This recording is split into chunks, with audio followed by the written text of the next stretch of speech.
Now that the ATF has their permanent director, Dettelbach, the poo has hit the fan. A bill was submitted on July 21, and I've waited to say anything about it because the name of the bill is incredibly vague. It's called the AIM Act, the ATF Improvement and Modernization Act. But the actual printed copy was not immediately available. Well, it is now. I've read it. I've dug into it. I know what it looks to do, and it's not good. Thank you all for your time. I appreciate you watching. My name is Jared. I'm the host of Guns and Gadgets. This is where you get Second Amendment news on a daily basis, oftentimes, multiple times a day. So check back often. Subscribe to the channel if you haven't already. Hit the bell to all notifications. And let me tell you about this act. This act was submitted on July 21st by Senators Chris Van Hollen and Don Beyer. Van Hollen of Maryland, Beyer of Virginia. I'm going to give you a quick breakdown on the bill. Then I'm going to go into the bill itself because there's a lot of legal jargon in this one where if you try to read it, you'll go cross-eyed and blind because it's changing all kinds of things in the Appropriations Act, the Omnibus Appropriations Act of 2009. But I'm going to show you exactly what it looks to do. And it's not good. Think registry. Think changing another definition that's going to affect people who are FFLs. Think give ATF power to stop imports? Yeah, you're going to want to watch this one. You're going to want to tell your friends about it, so start sharing it now. First, let's jump into some background information on the bill. And to do that, I'm going to give you quotes from the senators so you can see the BS behind it. Senator Van Hollen said, "Gun violence has plagued our country for too long, stoking fear and wreaking havoc in our communities, our neighborhoods, and our schools. Inaction is not an option." This month, meaning July, the Senate confirmed an ATF director. Overcoming Republicans' deliberate refusal to fill this position since 2015, now it's time to ensure ATF has the tools it needs to make our communities safe. So we're going to have to give up rights for safety, in their mind. This common sense legislation eliminates obstacles that hinder ATF's ability to crack down on illegal gun trafficking and reckless gun deals to dangerous individuals and empowers the Bureau to tackle the gun violence epidemic head on. Translation: these guys can't do much because the law and the Constitution prevents them, so we're going to create powers for them to be the all-powerful SS. Congressman Beyer said, "Gun violence takes a huge toll on our country, but with the confirmation of ATF Director Dettelbach, we finally have a leader in place at a key position to help address it, for only the second time in 15 years.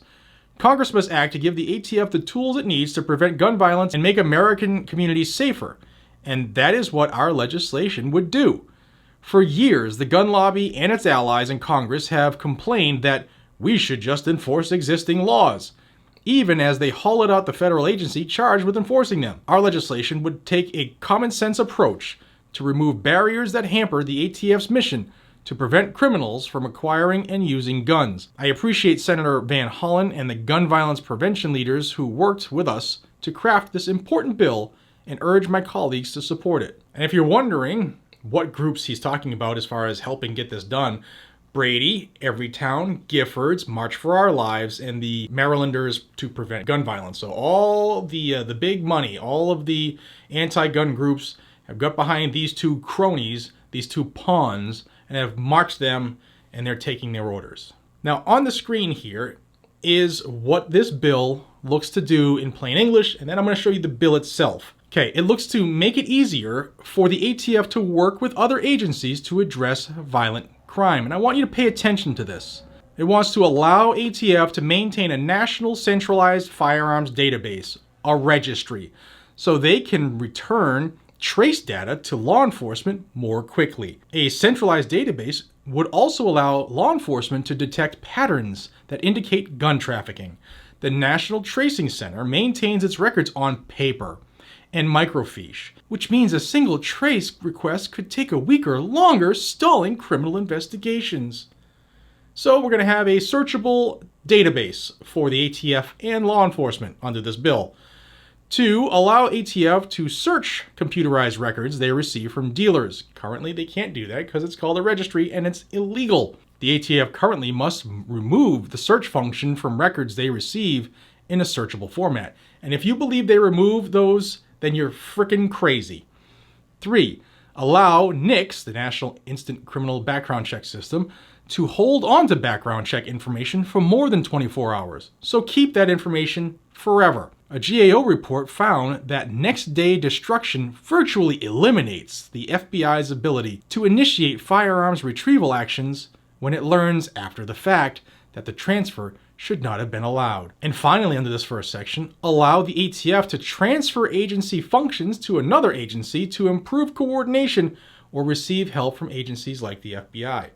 Translation: let's have all of these places do our work for us. We can deputize them. They can all be ATF agents. Instead of having a couple thousand, we could have a couple 100,000. But there's more. The bill would also, allegedly, allow ATF to crack down on bad apple dealers.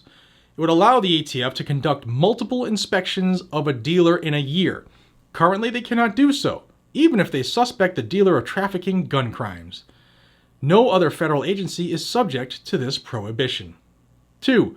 Allow ATF to require gun dealers to inspect their inventories before an inspection and submit those firearm inventories.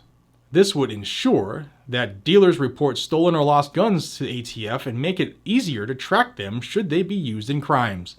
Currently, dealers do not have to maintain inventories, so bad apple dealers can sell guns off the books without a background check or records, and if it's used in a crime, tell the ATF the gun was stolen. 3. Lower the standard of proof for revoking a seller's license from willfully breaking the law to knowingly doing so.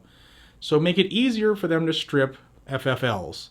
Eliminate the de novo review of appeals, which weakens the ATF's ability to revoke licenses from bad apple dealers and defend those decisions in court. Finally, in this section, allow the ATF to deny a firearm license for lack of business, which will help ensure that the ATF doesn't waste time inspecting dealers that aren't selling to the public. Dealers with a federal firearms license can also avoid certain state laws or ship guns across state lines without a background check, treatment that should not be permitted if they are not engaged in legal gun sales to the public. So this is in there directly, if you ask me, because there are a lot of gun channels that are FFLs, and this is looking just to take that ability away from them. Next, protect the public from dangerous weapons. We want to allow the ATF to define a curio or relic to ensure that more advanced weaponry is not included due to an outdated definition, and allow ATF to prevent imports of non-sporting use shotguns. Well, why would they want to stop curios and relics? Actually, let's put it on the screen. According to ATF, to be recognized as a curio or relic, firearms must fall within one of the following categories. 1.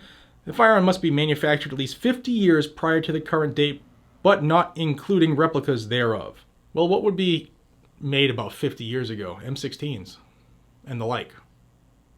Next, firearms certified by the curator of a municipal, state, or federal museum which exhibits firearms to be curios or relics of museum interest. And 3, firearms which derive a substantial part of their monetary value from the fact that they are novel, rare, or bizarre, or from the fact of their association with some historical figure, period, or event.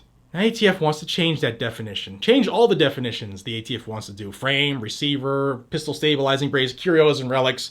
Let's just change all of it because Biden's letting us do it, and we're just going to do what we want around here. Now, the last section is to make ATF more responsive to the public and researchers. They want to allow ATF to make trace data available to the public so universities and public research groups can study the flow of recovered crime guns and increase accountability among bad apple dealers. This is important because trace data is not available to the public. Trace data is criminal investigation information. It's not out to the public. Why does the public want it? Why does the left want these universities to get it? Why? Because it has all the information of the original purchaser and anybody who was an owner from the time it was manufactured and sold to the time the crime was committed. They just want to compile another registry. It's another way to make a registry, and then they're going to have the press use this information. We've already seen them leak that information in California, right? Twice. Also, they want to allow ATF to process Freedom of Information Act requests for data on gun traces, arson, and explosive incidents. The ATF is the only federal law enforcement agency prohibited from responding to FOIA requests. Law enforcement sensitive and private information can be protected through the existing Freedom of Information Act statute. All right, now I told you I was going to give you the bill as well. We're going to put it on screen. It's H.R. 8460. I'm going to tell you that it is still in committee. Hasn't moved, but I want you to be aware of this. And guys and gals, it's very frustrating, I know. We might feel when it comes to the federal side, we can't get a break. But rest assured, this bill already violates standing law. Cannot have a registry. So we have that on our side. We also have Bruin. Bruin is going to be, they're trying to make it last as long as they can, the anti-gunners, but it's going to shred their basis, their standings for gun control. So don't give up hope. We are winning left and right on the state levels. It's just going to be a little bit more of a fight with this ass clown we have in office. Guys and gals, that's enough for right now. I do have another big video coming on the ATF, and I'll put it out this afternoon. If you want to see it, hit the like button down below, comment down below. Let's see the second video. And please subscribe to the channel if you haven't already. Until we see each other again, be safe, stay vigilant, carry a gun, keep you, your friends, your family, your community safe. Hell, arm yourself. If they want to make the SS, you might as well protect yourself. Take care.